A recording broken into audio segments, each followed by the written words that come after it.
Fala, cachorreiros! E aí, como é que vocês estão? Já treinaram seus cães hoje? Perguntando hoje pela segunda vez. Perguntei pela manhã e agora dei um tempinho para vocês. Já me deram uma resposta positiva. Eu espero que sim. E vamos para mais uma live, né, do nosso projeto, onde a gente visa levar conhecimento, né, e educar os cães de grande porte. Beleza? O tema de hoje é como o seu cachorro de grande porte aprende. Será que vocês imaginam como é esse processo? Por incrível que pareça, é o mesmo processo que a gente passa, a gente aprende da mesma forma que os cães. Não sei se vocês sabem, mas a gente aprende através das consequências dos nossos comportamentos. Como seria isso? Um exemplo, a gente investe no negócio e tem um retorno. A gente vai fazer o quê? Normalmente, né? Investir mais. Se a gente investe e ele dá errado, a gente pode até persistir, né? Continuar investindo e tal. Mas a probabilidade é que a gente vá desanimando e uma hora desista dele. É mais ou menos esse processo, é esse processo que o seu cão passa, por esse processo aí. Você reforça um comportamento do seu cão, esse comportamento vai aparecer mais vezes, cada vez mais forte, né? Aquela regrinha, todo comportamento reforçado aumenta de frequência e de intensidade. Comparando aí, seria o negócio prosperando, te dando um retorno que você espera, um retorno positivo, né? E quando você dá uma consequência negativa a um comportamento, o cão até pode persistir, lógico, ele não vai desistir de uma hora para outra. Tem aquela questão de cada cão ter um perfil, ter uma personalidade, ter uma maneira de receber aquela informação diferente. Alguns persistem, outros não, né? Então, mas de qualquer forma, é um processo, não é de uma hora para outra que o cão vai deixar de fazer aquele comportamento. Alguns são mais persistentes que outros. E por isso a importância da gente começar a treinar cedo, né? Quanto menos experiências positivas o cão tiver com comportamentos que a gente considera inadequado, melhor, vai ficar mais fácil para ele desistir daquele comportamento. Inicialmente ele vai baixar, ele vai diminuir o interesse em fazer aquilo, mas ele pode de uma hora para outra voltar a tentar fazer aquilo e a consequência deve ser a mesma, para que aquele comportamento, né, caia na segunda regrinha, que é aquele comportamento que não é reforçado, ele tem uma tendência natural a desaparecer. Nesse processo de extinção do comportamento, há momento de pico, né? Aí tem uma hora que ele vai, principalmente se for um comportamento que o cão já teve, né, uma experiência positiva algumas vezes, ele vai dizer, não, isso aqui sempre deu certo, por que não? Vou fazer, mas depois disso ele desiste, certo? Então, a diferença, né, no treinamento do cão de grande porte, né, no aprendizado dele, é que a gente precisa usar algumas ferramentas para nossa segurança e para dele, certo? Para quem pôde acompanhar os stories hoje, viu que eu estava treinando a Juju, que é uma cadela, uma mistura de fila com mastiff inglês, uma cadela de aproximadamente 70 quilos. Ela é bem grande, bem pesada, forte, intimidadora. Para quem já esteve perto de um cão desse tipo, sabe do que eu estou falando. E não seria possível você estar em segurança com ela, né, se você não estivesse usando uma ferramenta que impedisse ela de executar certos comportamentos. Que comportamentos seriam esses? Imagine um cão de 70 quilos querendo avançar em outro animal. Como é que você vai controlar esse cão com o peitoral? Não tem condição. Como é que você vai controlar esse cão com uma coleirinha daquela que você vê comumente aí pela rua, né, pelo comércio? Aquelas coleirinhas frágeis com feixe de mochila. Também não iria dar certo. Tem que ser material específico e resistente. Quem viu hoje os stories viu que a Juju estava com colar de elos. Quem tiver dúvida, corre lá agora que ainda dá tempo de ver. Quando terminar a live, desculpe, agora não.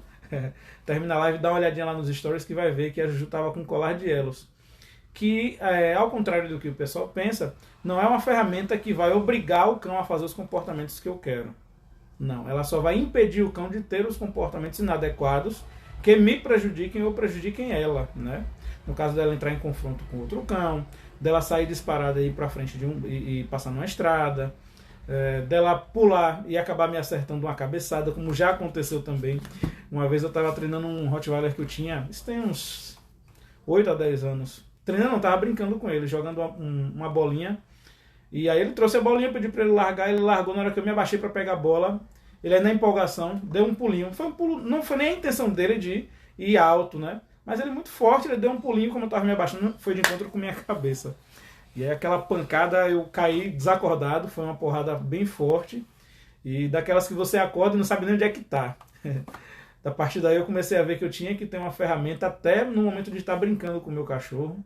Por ele ser um cão de grande porte, eu precisava estar com uma ferramenta que impedisse ele de ter esses comportamentos, né? Porque por mais que você treine seu cão, quando você está brincando com ele, interagindo, ele está bem à vontade, né? Se ele não estiver em comando, estiver solto, livre, como a gente deve proporcionar momentos para os nossos cães desse jeito, ele se empolga e ele faz algumas coisinhas que podem acontecer, como nesse caso foi um acidente. Ele não pulava em mim, não subia em mim, mas na empolgação ele levantou e acabou me acertando. Sem querer, né? Mais por culpa minha, porque fui meio desleixado também em não me abaixar. Mas a gente usa essas ferramentas para evitar esse tipo de coisa, né? Porque da mesma forma que foi comigo, poderia ter sido com um parente meu, poderia ter sido com a criança, com uma pessoa mais velha. E então é por isso que a gente tem que saber onde está pisando quando está lidando com um cão de grande porte. A gente tem que saber como eles aprendem, a gente tem que saber que a gente precisa de ferramentas, né? E que essas ferramentas são para proporcionar bem-estar e não para machucar ou agredir nossos cães, ao contrário do que o pessoal acredita aí e divulga, né? Sem ter conhecimento de causa, sem saber como é que funcionam as ferramentas e sem saber o principal, como é que funciona o treinamento dos cães, certo? Então, partindo desse princípio que os cães eles aprendem a partir das consequências dos comportamentos deles, a gente começa a entender, né, alguns comportamentos que acontecem e que a gente vai dizer, ninguém ensinou meu cachorro, meu cachorro nunca foi treinado e faz isso. Meu cachorro, toda vez que eu faço acontece isso, ele faz aquilo. Simplesmente porque, como eu tenho falado constantemente, o cachorro, se você não treinar ele vai estar aprendendo com o ambiente, né? Ele não vai ficar parado o tempo todo lá sem fazer nada. Ele vai ter que interagir com o ambiente, ele vai fazer alguma coisa. Ele vai sentir um odor mais forte em cima da mesa, um odor gostoso, né? Um cheiro bom. E ele vai averiguar o que é. Ele tendo sucesso nessa tentativa de averiguar o que é, ele alcançando o objetivo de, vamos dizer, pegar um pedacinho de mortadela em cima da mesa, a tendência é que ele faça isso mais vezes. Ele vai começar, quando tem esse odor, naquele ponto tem alguma coisa que é agradável, então vale a pena ir lá averiguar e lá buscar. Vamos pensar agora por outro lado. O cão fez isso, conseguiu pegar o petisco, a mortadela, ou o que for, e aprendeu que ali tem sempre, quando tem aquele odor, tem aquele benefício. Vamos pensar que ele tentou subir na mesa, enganchou a pata no forro da mesa, derrubou tudo, caiu, fez aquele estardalhaço, aquela barulheira toda, caiu por cima dele e ele se assustou. O que é que vai acontecer?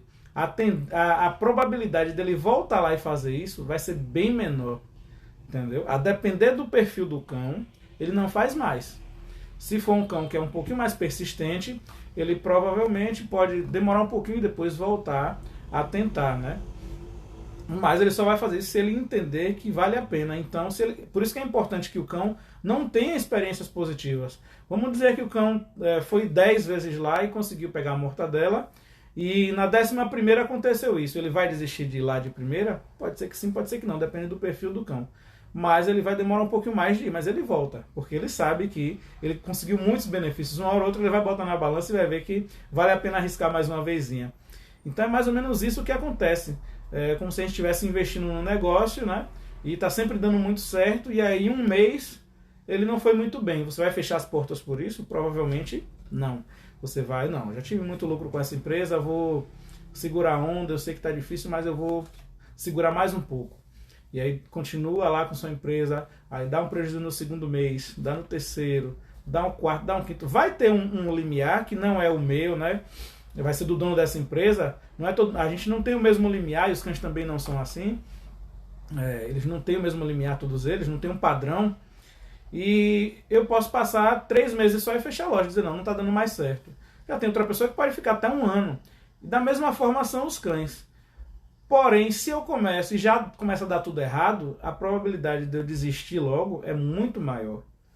Então é mais ou menos isso que a gente tem que proporcionar para o nosso cão, para que ele comece a entender os comportamentos que a gente quer, né?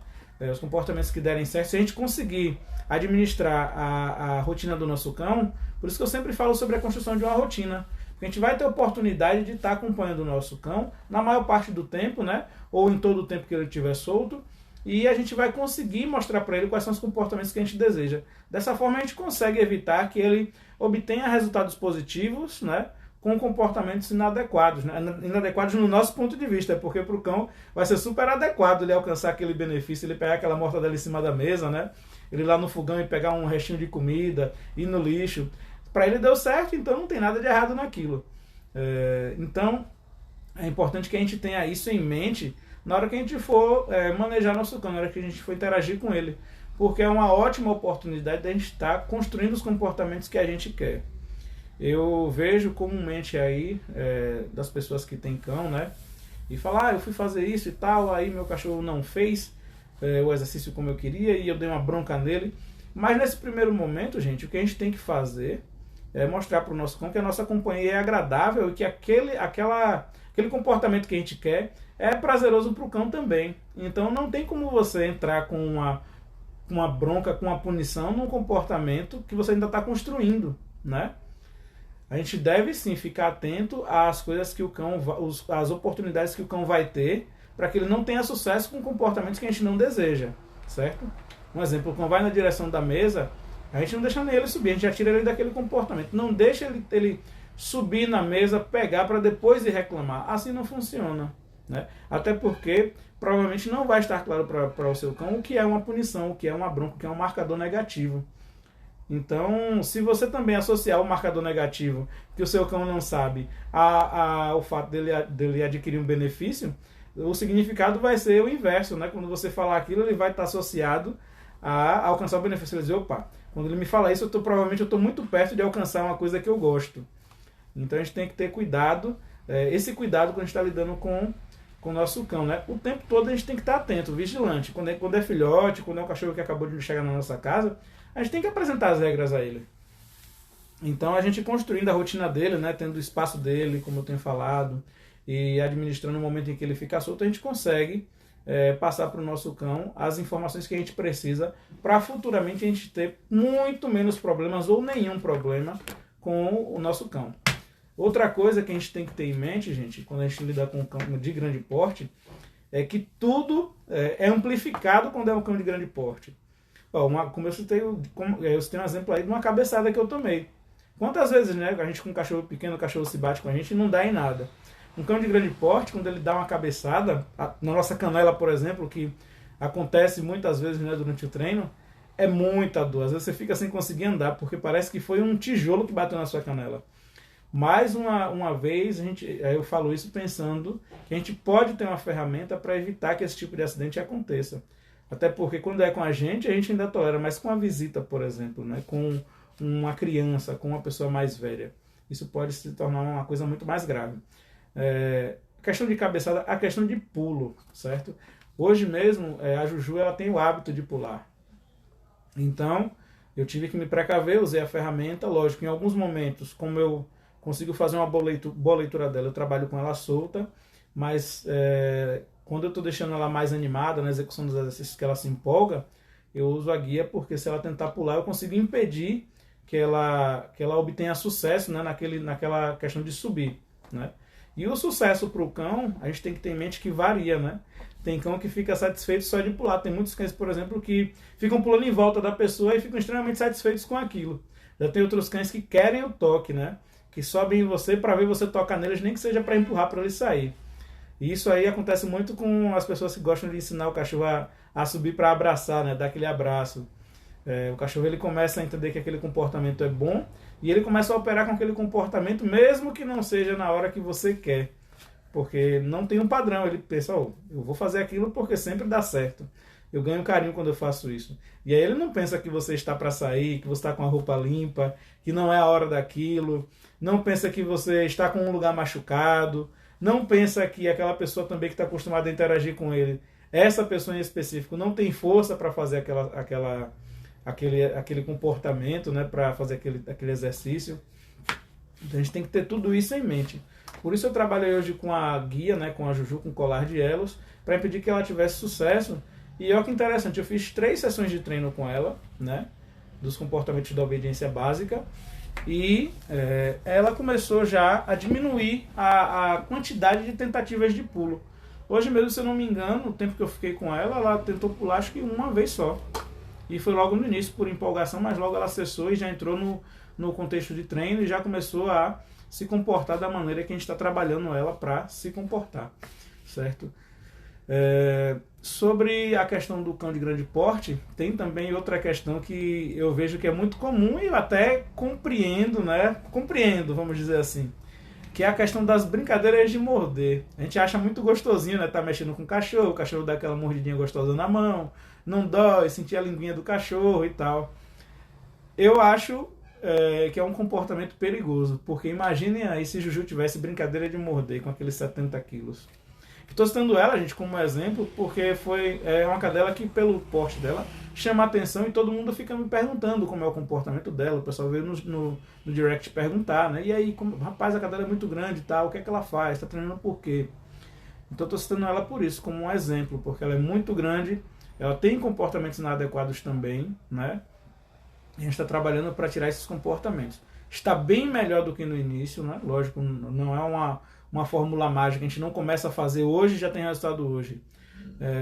Treino de cão, gente, é constância, é frequência. Você está fazendo o trabalho ali, ó, e não permitir que o cão tenha sucesso com comportamentos inadequados quando você não tiver em treino, certo?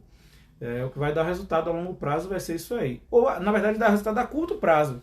Mas o resultado que a gente espera do cachorro não fazer mais, ele varia de médio a longo prazo, né? Imediato, o efeito, na verdade, não é o resultado final. É um efeito que dá que você está reforçando outro comportamento. Mas pelo hábito que o cão já tem, ele provavelmente vai fazer em outros momentos. Quando ele sair do contexto de treino, provavelmente ele vai executar o comportamento inadequado e a gente tem que estar atento para não estar reforçando ele em momento nenhum. Assim, a probabilidade desse comportamento desaparecer vai crescendo e os comportamentos que a gente está treinando nele, né, para substituir esse comportamento inadequado vão aparecendo uma frequência maior também. Beleza? Então, a gente tem que estar atento com a questão das brincadeiras de morder, porque é uma coisa que aos poucos vai ficando muito perigoso, né? A depender de quem esteja manejando o cão, a pessoa até se confunde. Algumas pessoas me procuram para dizer, meu cachorro me agrediu hoje. Aí, que dano causou? Machucou, está no hospital, está internado, alguma coisa do tipo? Não, deu aquele arranhãozinho, tá uma marca no braço. Então eu sei que não foi uma agressão. Foi uma brincadeira de morder que provavelmente foi estimulado desde que eu era muito novo e até hoje ele faz, né? Quando ele se empolga muito, porque geralmente é assim, a pessoa estimula o cachorro até chegar num ponto insuportável e aí começa a reclamar para o cachorro parar. Outra coisa que é extremamente errada, né? Se a gente sabe que o cachorro tem comportamentos inadequados, a gente não vai dar tanta estimulação nele para aquele comportamento não aparecer. A gente vai manter ele um pouco mais controlado, o manejo vai ser mais calmo, mais tranquilo. E quando for trazer um pouco mais de energia no treino, né? Um pouco mais de gás, a gente vai estar direcionando para uma brincadeira específica, geralmente com um material, né? com um brinquedo. De preferência afastado do nosso corpo para evitar acidentes também. E como a gente sabe que os cães aprendem, né, com as consequências de seus comportamentos, pode parecer muito, né? Pô, eu não tenho tempo para ficar monitorando o meu cachorro o dia todo para saber o que é que ele está fazendo e o que é que ele não está. Perfeito, por isso a gente precisa ter um espaço específico para o cão permanecer quando a gente não puder supervisionar. E tem que ter em mente também, quando a gente tem um cachorro, né, a gente assume um compromisso de ter que tirar um tempo para ele, para poder interagir com ele. A gente não vai pegar um cachorro para largar ele lá preso num espaço isolado. E também não concordo com isso, e quem já passou por experiências ruins também vai concordar comigo que deixar ele solto pelo meio da casa o tempo todo fazendo o que ele quiser não é nem um pouco confortável, nem um pouco agradável.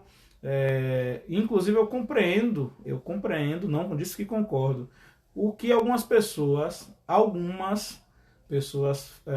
fazem quando abandonam um cão, quando doam, né? Porque não soube lidar com a situação, não procurou saber como fazia, e acabou que a situação ficou insuportável, né? Tem uma hora que você tem que escolher, ou você, ou o seu bem-estar, ou o do cão. E você não vai sair de casa para deixar o cachorro lá sozinho. Nem todas as pessoas fazem isso por maldade. Eu não concordo com nenhuma pessoa que faz isso, na verdade. Eu acredito que tem alternativa para a gente resolver tudo isso. Mas a gente tem que ter um pouco de empatia, né? E olhar pelo olhar da pessoa que está fazendo isso. O porquê, o que é que está acontecendo, né? O que foi que levou àquela situação. E muitas vezes, por isso que eu tô com esse objetivo, né? De trazer conhecimento para vocês, para as pessoas que me acompanham, para evitar que isso aconteça por falta de conhecimento, certo? Eu quero que as pessoas entendam que há uma solução, que há uma maneira de resolver problemas, certo? E que vocês podem fazer isso com qualquer cão, qualquer idade, e principalmente com cães de grande porte, porque esses são assim, quando eles dão problemas, os problemas são realmente de assustar, né? Um cachorro, vamos comparar, um cachorro pequeno que pula não vai incomodar tanto quanto um cachorro de 60, 70, 80 quilos. Até menos, 40 quilos já é um incômodo danado, 30 quilos já incomoda bastante. A Esparta, para vocês terem uma ideia, está no peso aproximado de 30 quilos, né? E vocês veem que é uma cadela grande. Então, já é incômodo, um pulo dela ela já passa da minha altura, eu tenho 1,76 m. Então a gente tem que ficar atento nesses detalhes e saber que se a gente não controlar alguns comportamentos de agora, do cachorro filhote, de quando começou essa interação, esses comportamentos, principalmente em cães de grande porte, vão ficar insuportáveis. A gente deve estar buscando educar os cães de grande porte o mais rápido possível, o mais cedo possível, e evitando que esses cães desenvolvam comportamentos inadequados e o principal, evitar reforçar esses comportamentos. Eu entendo que nem todo mundo tem habilidade para impedir que o cão faça tal coisa, certo? Beleza. Mas também não reforce, né? Não estimule aquele comportamento. Tem gente que acha engraçado o cachorro, por exemplo, subir no sofá e ficar lá deitado e você não poder sentar no seu sofá. Cada caso é um caso, tem gente que gosta disso. Eu vejo como um futuro problema, certo? Como eu já vi cães, Shih Tzu que se aposta de espaço, já vi Pinscher, né? O Pinscher, se eu falar disso aí, o pessoal vai cair matando. Dizer, mas o Pinscher é um cachorro fora do normal. Mas não, gente, isso é falta de educação mesmo. E já vi Rottweiler também subir em cama e se apossar, subir em sofá e se apossar, e não deixar ninguém encostar, nem o dono. Rosnar, o dono se afastar e se tentar aproximar, ele tentar intimidar mesmo, né? Tentar repelir. Então, são coisas que, quando estão no início, são coisas pequenas e que a gente pode trabalhar de uma maneira fácil, né? A gente só deve ter esse entendimento, ter na nossa mente que quando a gente traz um cão para nossa casa, a primeira coisa que a gente deve começar a fazer com ele é educar. Educar um cão de grande porte, quando você faz isso, você não faz porque você é um tirano, porque você é um filhote e tal, você devia ser mais maleável, não. A permissividade faz com que seu cão desenvolva comportamentos inadequados e que podem virar comportamentos insuportáveis futuramente e pode te trazer malefícios, tanto a você quanto a sua família. Se você não tem pena de você, tem a pena das pessoas que convivem contigo. Tiver filho, tiver avô, tiver avó, tiver uma pessoa com problema de saúde, o cachorro ele não vai fazer aquilo porque ele é um cachorro ruim. Ele vai fazer aquilo porque ele aprendeu que aquilo é positivo. Você ensinou seu cachorro que aquele comportamento é aceitável e pior do que isso, você ensinou que aquele comportamento ele é reforçado constantemente na sua casa. Então é desejado por você aquele comportamento.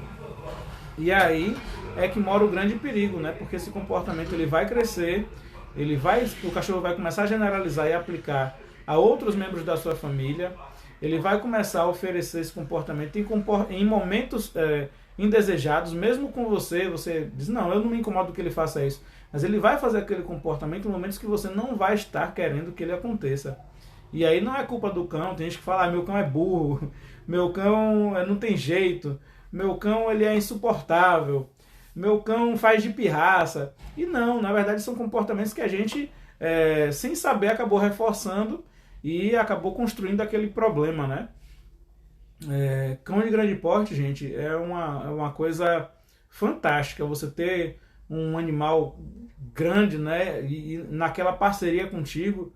Nossa, é bom demais você estar com um cachorro desse, né? Um cachorrinho. O costume de lidar com os cães grandes, eu chamo ele de cachorrinho também, mas vocês sabem do que eu estou falando. Vocês estarem com um cachorro de grande porte do lado, você se sente mais seguro, você fica mais confiante, né? É uma sensação que só quem tem mesmo sabe. E poxa, você se preparar, se programar, né? Investir na questão de saúde, alimentação, investir seu tempo na criação daquele cachorro, né? Desenvolver vínculo com ele. E por não querer educar ou por não saber como educar seu cão, você vê um comportamento virar um problema insuportável, é triste. Algumas pessoas mesmo desfazem, doam cães com lágrimas nos olhos, mas é porque não vê outra alternativa, né? Acham que não há solução para os problemas, para esse tipo de problema. E a ideia da gente aqui é justamente desmistificar essa questão. Mostrar que há solução sim, mas que o principal remédio para comportamentos inadequados em cães de grande porte é a prevenção. É você não deixar que esses comportamentos cresçam, não estimular esses comportamentos. Beleza? Outro ponto interessante que a gente tem que observar é que a brincadeira, né, brincadeiras intensas com cães de grande porte podem ser feitas assim, mas existem brincadeiras específicas e tem que ter uma certa habilidade no manejo para você acabar não criando um problema também. Eu vejo muita gente divulgar, né, a questão da brincadeira de cabo de guerra e muita gente me procura sabendo, é certo, é errado. Se você tem habilidade, se você entende como funciona a dinâmica da brincadeira e consegue fazer com que seu cão entenda também, não é problema algum.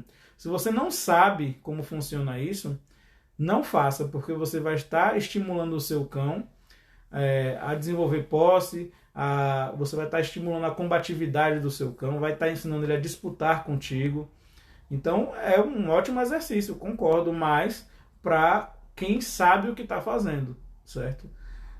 Na dúvida, contrata um profissional, pede orientação dele para ele te ensinar como é que faz pelo menos e te ensinar que efeito você está tendo no seu cão, certo? O que é que você está provocando nele. É uma alternativa para você gastar energia do cachorro, né? Eu faço de vez em quando, mas não transformo num padrão também. É que eu gosto de variar os exercícios, as atividades aqui, mas todas com a mesma finalidade, né? De gastar energia do cão para a gente poder interagir com ele de uma forma melhor. E como eu mostrei hoje também nos stories, ter aquele cachorro num comportamento aceitável e sem risco de causar um dano na gente, né? Mesmo que sem querer. Porque o machucado é um machucado, e cão de grande porte, quando machuca pra valer, né? Mesmo sem intenção, o dano é grande. E é bom que a galera entenda que esses comportamentos não são do nada. Muita gente fala, meu cachorro do nada pulou em minha filha e derrubou ela, caiu por cima dela, se jogou por cima da minha filha. E não é, gente. São comportamentos que a gente está reforçando. Sem saber, a gente está sendo um pouco inconsequente, né, quando a gente reforça esses comportamentos, porque a gente não pensa, mesmo que a pessoa não saiba o que é que pode acontecer, né, com relação ao comportamento ficar insuportável, mas a pessoa está ensinando o cachorro a subir nela. Aí vamos dizer que a pessoa tem filhos pequenos, o cachorro vai fazer o que na interação com essas crianças, né? Então a gente tem que saber o que a gente está fazendo, tem que botar na balança e entender que um cão de grande porte, ele pode ser extremamente perigoso até brincando, né? Uma pessoa de idade receber um pulo de um cachorro de 60, 70 quilos, aquela patona batendo no peito, quem já viveu isso sabe, essa emoção. Depois que vira história pra gente contar e não nos causa um dano maior, é engraçado, é divertido. Mas para você estar lidando com isso no dia a dia, é sem condições. Né? Os cães aqui, eles não pulam em mim, não pulam em ninguém da minha família, sabem como se comportar diante das pessoas da minha família, que são as pessoas que interagem com eles, né? que estão no dia a dia dos cães, e não tem esse tipo de comportamento, até porque não teria condição. O Guido pesa quase 60 quilos, Esparta pesa 30, mas é uma energia, uma disposição que se ela se jogar em cima de alguém, joga longe. Blanca, a mãe, nem se fala, né? Diva pesa mais de 50 quilos, então não teria condição nenhuma. E aqui quando eu viajo, por exemplo, minha mãe, que tem 65 anos, ela dá comida aos cachorros, ela mexe nos cachorros, ela vai lá no espaço, ela solta um, solta outro, e não tem esse problema, né? Pra vocês terem uma ideia, até um pisão de um cão de grande porte é problema. Já aconteceu aqui, por exemplo, de pisar no pé aqui de minha mãe, a unha cair, pra vocês terem uma ideia. É um pisão absurdo. Dói. Então a gente tem que ficar atento com esses detalhezinhos, né, no que a gente está fazendo, o que a gente está ensinando para os nossos cães. Se a gente começar a pensar nisso, já vai ser um grande passo, né, independente de ter técnica, de ter conhecimento, né, de ter um conhecimento amplo, vamos dizer. Só por estar assistindo essa live, por exemplo, você já vai sair com um entendimento completamente diferente do tipo de manejo que você deve ter com um cão desse tipo, né? Um cão que pode te pisar e te machucar, te cortar com a unha só porque pisou no seu pé, que pode lhe dar uma cabeçada e lhe desmaiar, lhe apagar, que pode brincar de morder e arranhar seu braço de fora a fora, que pode te derrubar com a brincadeira de morder. Então, já é extremamente válido se você conseguir colher conhecimento daqui dessa live, e eu oriento vocês a começar a aplicar de imediato, né? Porque não é brincadeira, é um problema que pode ficar muito sério e pode, acima de tudo, causar um dano a você, a algum familiar ou alguma visita, né? E a situação fica bem feia, bem complicada. Eu quero que vocês entendam que eu não estou fazendo apologia ao abandono, nem à doação de cães, né, indiscriminadamente. Não é isso, gente. Estou dizendo que eu consigo ter empatia por essas pessoas e entender o porquê o comportamento acontece da pessoa, né? Porque a pessoa chegou naquele ponto. Mas não estou dizendo que concordo. Às vezes a pessoa faz isso porque é a última alternativa dela. Nem toda pessoa que faz isso é má. Eu vejo pessoas doando cães, né? Desfazendo de cães simplesmente por não ter conhecimento e achar que não há solução para aquele problema. E vejo a pessoa fazer isso com lágrimas nos olhos e de verdade. Não é porque, não é fazendo uma cena, nada disso não, sofrendo mesmo, mas não tem como continuar lidando com aquele cão, com aquela situação ocorrendo dentro de casa, e a pessoa sem controle, ela acaba optando, né? Ao invés de optar por arriscar e correr risco de acontecer um dano com a própria familiar, né? Ele vai optar pela maneira que ele achar mais conveniente para resolver o problema, né? Vai doar o cão. Tem gente que doa cheio de critérios e tal, tem gente que está tão desesperado que doa a qualquer custo. Eu não concordo, como eu estou falando, mas eu consigo entender o porquê acontece isso, e por isso que eu estou trabalhando com essa divulgação dessas informações para vocês, para mostrar que há sim uma solução, que a prevenção é o melhor remédio, que a gente deve evitar estar reforçando esses comportamentos. Muita gente, quando treina comigo, eu falo essas coisas e às vezes prefere pagar para ver. Não acredita ou acha, comigo vai ser diferente, né? A gente sempre tem essas coisas em mente. E uma coisa que eu já ouvi falar, né, que o pessoal fala aqui, é que brasileiro só fecha a porta depois que é roubado. Pois é, acontece muito da pessoa pagar para ver, acontecer o problema, e aí depois me chamar para resolver um problema que eu avisei que dava para ter evitado de uma maneira simples e sem custo, né? Até nisso, a pessoa acaba usufruindo de um benefício, né, de não ter esse custo. Então, gente, vamos nos atentar para esses detalhes. Eu vou abrir um espacinho agora para perguntas, certo? E responder algumas que já teve aí. Beleza? Quem tiver alguma pergunta para fazer, o momento é agora. Então podem começar. Já tem algum aí, Alisson? Não. Não? Ah, pronto. Pensei que já tinha pergunta. Então eu vou falar um pouco mais, certo? Vão pensando nas perguntas, eu vou dar uns 5 minutinhos aí para vocês perguntarem. Vou dar essa canja para vocês hoje. Então, os cães de grande porte têm algumas coisas também, né? Principalmente na questão do passeio, que se você vacilar, o cão te derruba, o cão trança em suas pernas, o cão, e por N motivos, ele pode querer avançar em outro cão, ele pode simplesmente decidir correr, ele pode avançar em outros carros, né? E da mesma forma que ele aprende pelas consequências do comportamento, isso não está só preso, né, nos comportamentos que eles fazem dentro de casa, não. Os comportamentos em ambiente externo também são reforçados, né, às vezes naturalmente, simplesmente porque o cão quis fazer, né, porque ele achou que seria interessante. Tem uma pergunta aqui, ó, deixa eu dar uma olhadinha.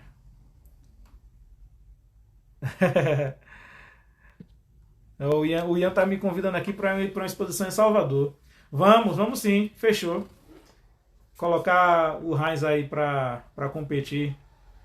Vai ser um prazer estar acompanhando vocês aí. E a gente tem que ter em mente que os comportamentos são reforçados também em ambiente externo, certo? Às vezes o cão simplesmente ele quer cheirar um poste e ele começa a te arrastar para aquele poste e você deixa ele ir, por exemplo. Pronto, você ensina a ele que toda vez que ele quiser explorar um odor, ele pode te puxar, que você vai dar isso como uma consequência positiva, certo? Tem alguma raça de grande porte que você indica para iniciantes? Boa pergunta, Ian. Raça de grande porte que eu indico para iniciantes. Eu acredito que qualquer raça que o iniciante vá pegar, ele faça um acompanhamento com um profissional, certo? Tanto para estar avaliando o estilo de vida, ver de quanto tempo a pessoa dispõe, porque vai variar desses fatores, certo? A pessoa às vezes quer ter um cão de raça e ele não tem um estilo de vida que permite a ele ter esse cão, certo? Às vezes pega um cão que tem uma predisposição a um nível de atividade maior, pega um cão que tem uma predisposição para o trabalho de guarda, ele não quer um cão de guarda, já aconteceu. Às vezes ele pega um cão que não tem predisposição para o trabalho de guarda, ele quer que seja um cão de guarda.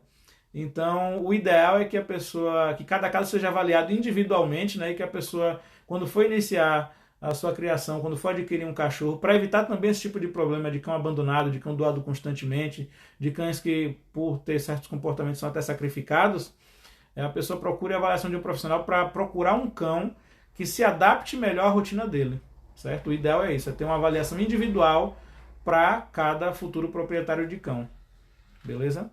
Tem cães, dentro do que você me perguntou, eu acredito que tá falando também com relação a raças mais tranquilas, né? Você pode começar, se você quer um cão grande, gigante, com um dog alemão, por exemplo. É uma raça que já teve muitos cães voltados para o trabalho, mas hoje em dia está com um temperamento mais brando, né?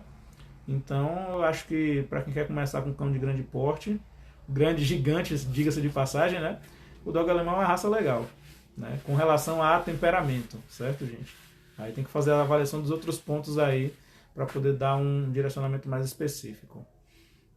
Mais uma pergunta. O adestramento como profissional precisa ser feito até que momento do aprendizado? Ou precisa estar sendo sempre feito? Da maneira que eu trabalho aqui, porque assim, você precisa desenvolver vínculo de treino com o cão, certo? A pessoa, o dono do cão, já tem um vínculo com o cão. Eu acho isso muito interessante de falar, foi bom ter sido feita essa pergunta. Porque o dono do cão, aprendendo como treinar o próprio cão, tem uma vantagem absurda com relação ao treinador, né? Porque o cão ele tem interesse em estar com o dono dele, com o proprietário o tempo todo, né? Ele gosta de estar com o dono. E com o treinador, não. Ele vai ter que desenvolver esse vínculo ainda, certo? Então, eu trabalho dessa maneira. Eu ensino meus clientes como treinar os próprios cães, certo? E aí, lógico, ele vai ter que estar fazendo a manutenção o resto da vida, né? Ele mesmo fazendo. Eu ensino como fazer tudo, então ele faz o processo, ele mesmo vai fazendo.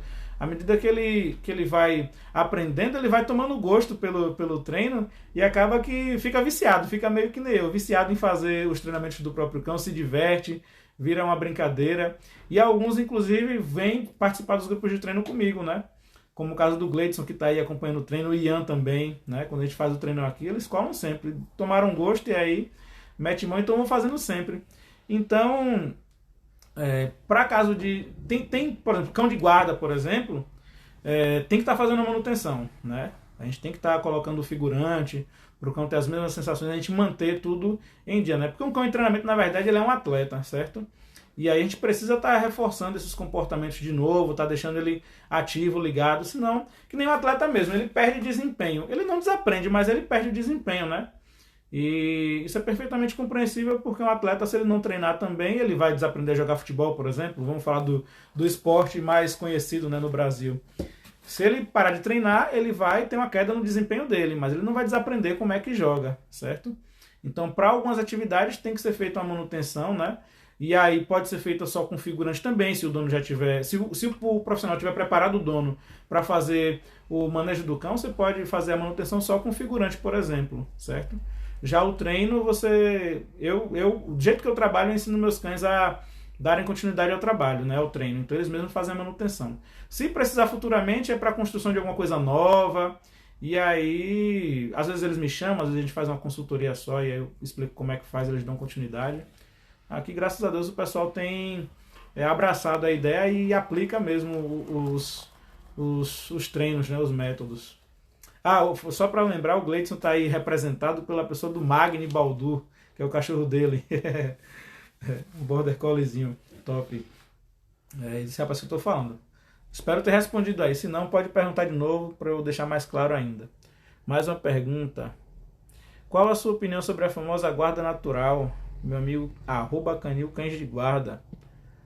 Cardim, meu parceiro de treino também, top. Cara, rapaz, é assim, ó, a guarda natural acontece quando o cara se assusta com um latido, né? Latir, o cachorro late. Agora, para saber que, para você ter certeza que o cão vai fazer o trabalho todo, né? Você precisa treinar seu cão. A gente só pode dar resultado, né? Garantir o resultado das coisas que a gente treina, né? Eu sei que sua pergunta foi só para fomentar aí o assunto, né? Você é um cara que já treina há um tempo, treina comigo também, né? Meu parceiro de treino aí. Mas eu acredito, eu não quero pra mim, né? Muita gente fala, o meu faz, certo, beleza, mas eu não quero pra mim. Já que ele tem essa habilidade natural, eu vou e trabalho para potencializar isso e ter certeza do resultado, né? É mais garantido. Melhor a gente preparar nosso cão para... É melhor você ter, né? E não precisar do que precisar e não ter. Então eu preparo ele para ele saber o que fazer, né? Na hora que a gente precisar desse tipo de função, né? Desse tipo de atividade. E aí, gente, mais alguma pergunta? Ah, tá bom demais, o pessoal já tá sabendo tudo, então eu tô tranquilo. Eu sei que já passei tudo que eu precisava aí, o pessoal assimilou bem, entendeu tudo, ninguém tem dúvida. Show de bola. É sinal de que tá todo mundo com a cabeça boa e disposto a, se não mudar, né, quando pegar um cachorro de grande porte aí, já tem um manejo adequado, um manejo específico aí para poder estar evitando esses comportamentos e curtir cada vez mais seus cães. Vocês viram, né, nos stories de hoje que eu postei lá, hoje eu tive a sacada de fazer assim, mostrar para vocês um pouco mais da minha rotina também, né? Porque mostrar só treino, fica um negócio muito mecânico e você pode até parecer que eu tô camuflando alguma coisa, né? Que eu tô querendo mostrar só o cachorro acertando, fazendo. Mas não, eu realmente treino os meus cães porque eu gosto do resultado e porque eu sei que fazendo aquilo eu vou poder usufruir dele, por exemplo, como eu estava sentado ali na beira ali do lago, o cachorro deitado do meu lado, descansando, curtindo também. É muito top você estar ali na natureza curtindo. Eu gosto, né? Acredito que quem gosta de exercício também, da natureza também, né? Curte também tirar um tempo para estar curtindo assim. E eu tentei mostrar isso para vocês entenderem que não é uma coisa que a gente faz só para entretenimento. Lógico, a gente mostra isso, né? O cachorro executando os comportamentos com velocidade, então é bonito e admirável, mas o objetivo não é só aquilo, né? Ali realmente tem uma finalidade aqueles comportamentos. A gente treina os cães visando o bem-estar deles, visando estar curtindo mais a companhia dos nossos cães, sem estar se estressando do cão estar se afastando demais, do cão ter ido para onde não deve, do cão estar te incomodando, pulando em você, ou estar pulando em alguém que está chegando. Então, o objetivo do treino é aquilo, né? E aí vocês veem, eu treino meus cães, treino eles com o meu objetivo, né, que é o esporte, e no entanto eu curto eles do mesmo jeito, sento no chão, interajo com eles, faço carinho. É uma relação extremamente saudável, como eu quero que todos vocês também tenham uma relação saudável com os cães de vocês. Deixa eu ver, parece que teve mais uma pergunta aqui, deixa eu dar uma olhadinha. Cadê? O Cardinho comentou aqui. É melhor ser um soldado em um jardim do que um jardineiro na guerra. Pois é. Raj tá com saudade de mim. Um abraço pra ele. Um exercício de pincher. O pincher dá uma boa proteção. Rapaz, dá, viu? Você pegar um pincherzinho pra fazer uma proteção, um exército de pincher, dá uma boa proteção. Um só, velho. Um só. Pra quem já tomou uma mordidinha no calcanhar, no tornozelo, sabe que um só já resolve. Mas então é isso, gente.